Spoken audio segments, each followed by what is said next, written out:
ठीक है ज्योति, मैं काम के लिए जा रहा हूँ। अच्छा सुनो, हाँ बोलो।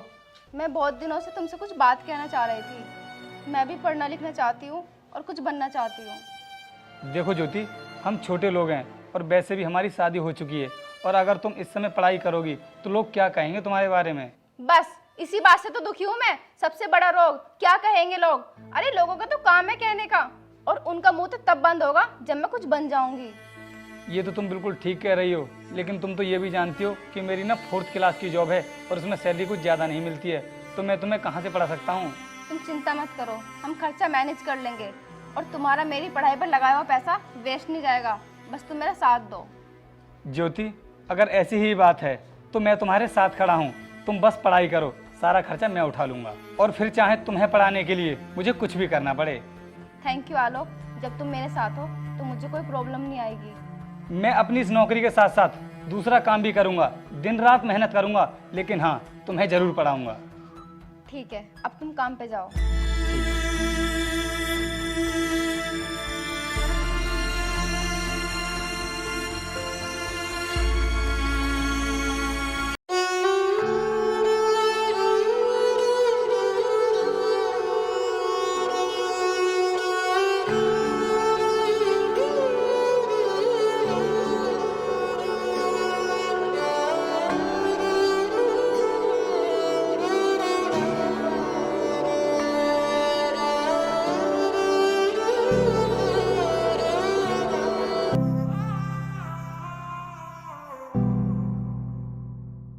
किस्मत बदलदी वेखे मैं जग बदलदा वेखिया मैं बदलदे वेखे अपने मैं रब बदलदा वेखिया किस्मत बदलदी वेखी मैं जग बदलदा वेखिया मैं बदलदे वेखे अपने मैं रब बदलदा वेखिया सब कुछ बदल गया मेरा सब कुछ बदल गया मेरा चल जा रही जावांगी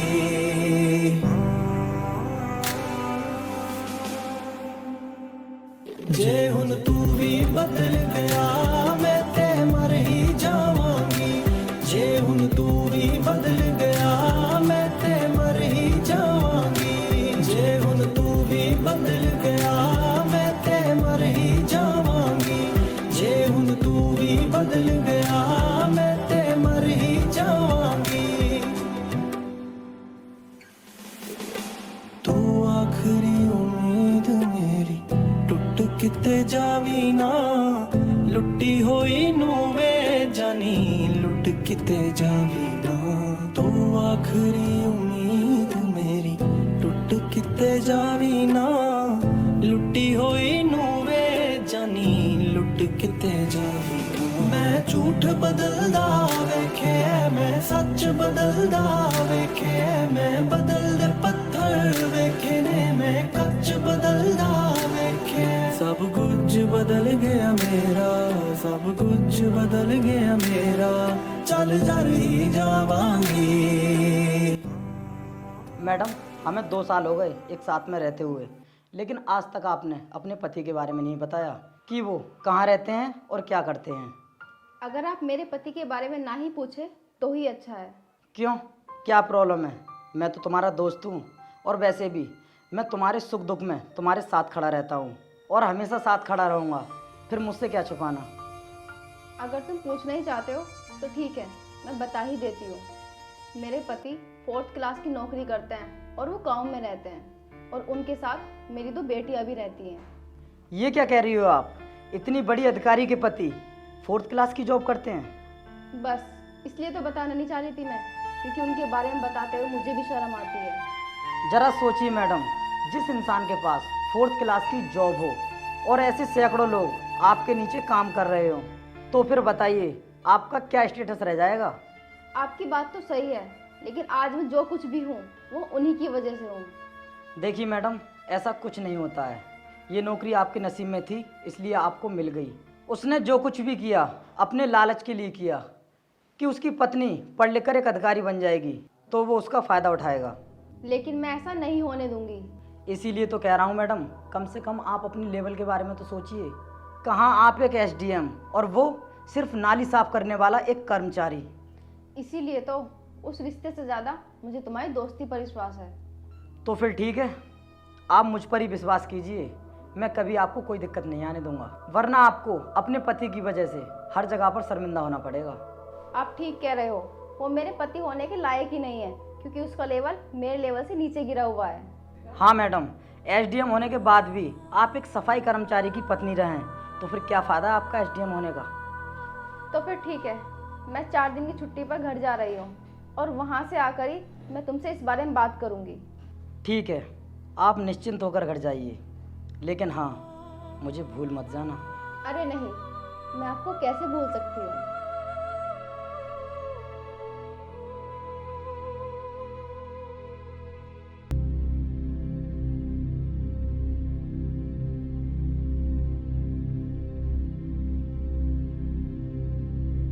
ज्योति,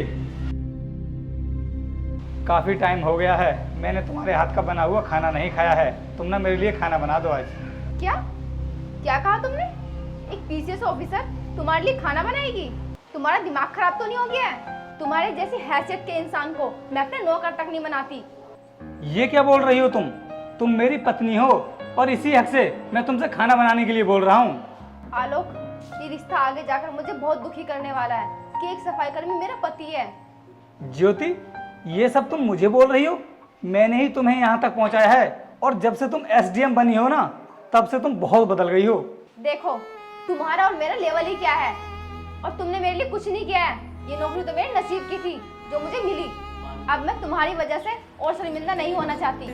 देखो ज्योति, तुम थोड़ा ठंडे दिमाग से सोचो। तुम अपने पद के गुरूर में चूर होकर हमारे रिश्ते और मेरी कुर्बानियों को भूल रही हो। मैंने क्या क्या परेशानियां झेली हैं तुम्हारे लिए, और आज तुम ये सब बोल रही हो। तो फिर एहसान नहीं किया तुमने मुझ पर। मेरे अंदर काबिलियत थी, इसलिए मैं एसडीएम बन गई, और तुम्हारे अंदर काबिलियत होती तो तुम भी बन जाते। समझ में आई?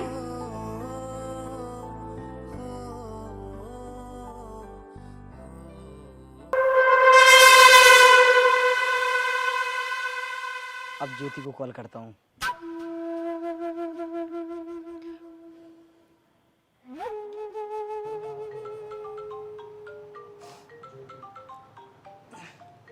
ज्योति, अरे ज्योति, तुम्हारा फोन बज रहा है।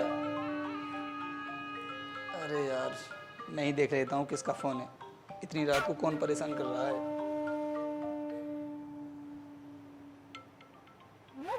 अरे ये किसकी कॉल है?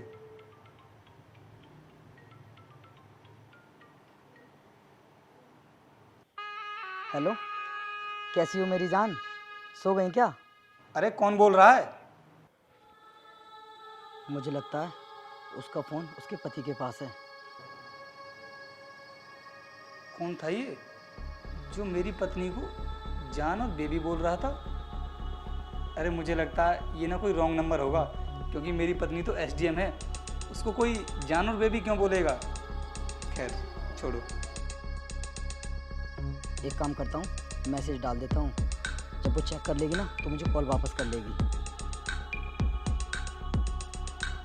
अभी मैसेज किसका आ गया? अरे ये तो वही नंबर है जिस नंबर से अभी कॉल आई थी, और इसमें लोगों की पहले से चैट भी हो रखी है। ऐसा करता हूँ, इन सभी चैट्स के स्क्रीनशॉट्स ले लेता हूँ और मैं ना अपने फ़ोन पर सेंड कर देता हूँ।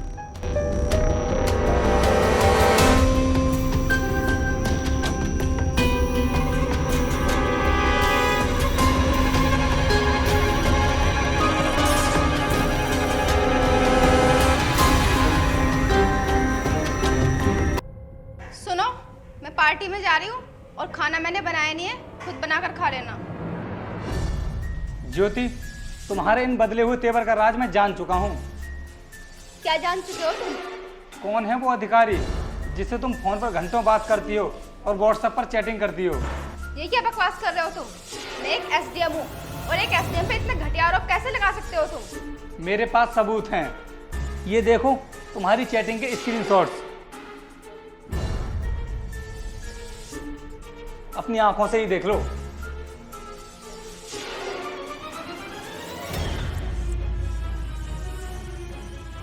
इस आदमी के साथ तुम्हारा चक्कर चल रहा है ना। अगर तुम जान ही चुके हो तो सुनो, ये मेरे लेवल का इंसान है और मैं इसी से प्यार करती हूँ। तो फिर मेरा क्या होगा? वो सब मैं नहीं जानती, मुझे सिर्फ डाइवोर्स चाहिए। तो फिर मुझे भी इंसाफ चाहिए और इंसाफ के लिए मैं कुछ भी कर सकता हूँ। तो ठीक है, जो तुम कर सकते हो ना कर लो।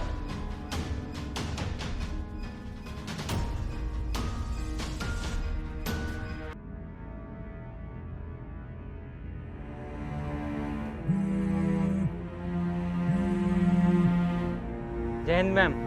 जय हिंद। मैम, 1 घंटे पहले आपने कॉल की थी मेरे पास।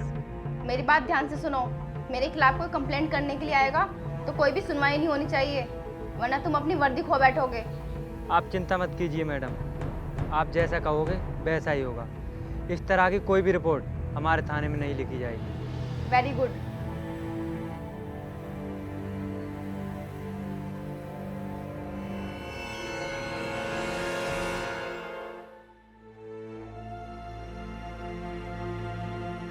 नमस्ते सर। नमस्ते, बताइए। सर, मेरी वाइफ ने ना मेरे साथ बहुत बड़ा धोखा किया है। मैं ना अपनी रिपोर्ट लिखवाने के लिए थाने में ही जा रहा था। आप मेरी कंप्लेंट लिख लीजिए क्योंकि मुझे ना इंसाफ चाहिए। कौन है आपकी वाइफ और वो क्या करती हैं? सर, वो एक PCS ऑफिसर हैं। क्या PCS ऑफिसर? ये तो वही SDM मैडम है जिनकी मेरे पास थोड़ी देर पहले कॉल आई थी। सर, आप क्या सोच रहे हैं? आप जल्दी से मेरी कंप्लेंट लिख लीजिए।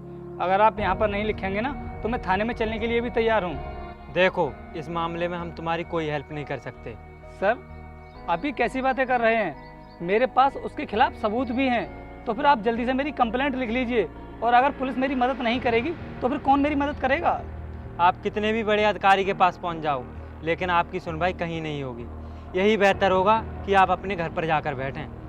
सर, आप कुछ भी कीजिए, मुझे इंसाफ चाहिए क्योंकि मुझे ना अपनी जान का भी खतरा है। अबे मैं तुझे कितनी बार समझाऊं, तू मेरी नौकरी के पीछे पड़ा है क्या? सर, आप नहीं जानते कि मैं इस समय कितने डिप्रेशन से गुजर रहा हूँ और मुझे ना लगातार जान से मारने की धमकियाँ भी मिल रही हैं। और सर, आप मेरी उम्मीद को नहीं तोड़ सकते, आपको मेरी हेल्प तो करनी ही होगी। अगर तुझे उम्मीद लगानी है ना तो ऊपर वाले से लगा, अब वो ही कुछ कर सकता है। क्योंकि SDM मैडम के सामने ना तो तेरी चलेगी ना ही मेरी। अब तो मैं भी यही आस लेकर जा रहा हूँ, क्योंकि जहाँ पर किसी की नहीं चलती है ना, वहाँ पर भगवान की जरूर चलती है।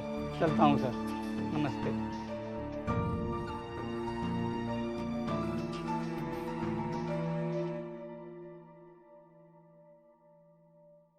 मैडम, हमें आपके घर की तलाशी लेनी है।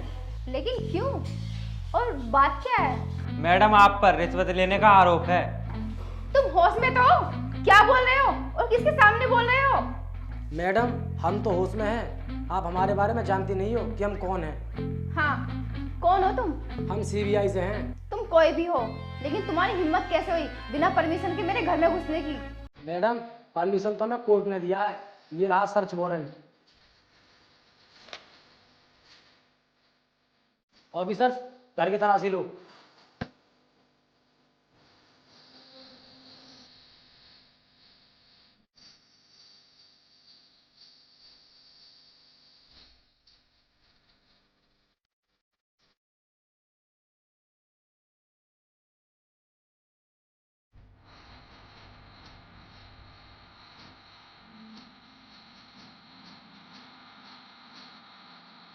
सर, मैडम की अलमारी से ये डायरी बरामद हुई है, जिसमें कोड वर्ड लिखा हुआ है, वो मेरी समझ में नहीं आ रहा है।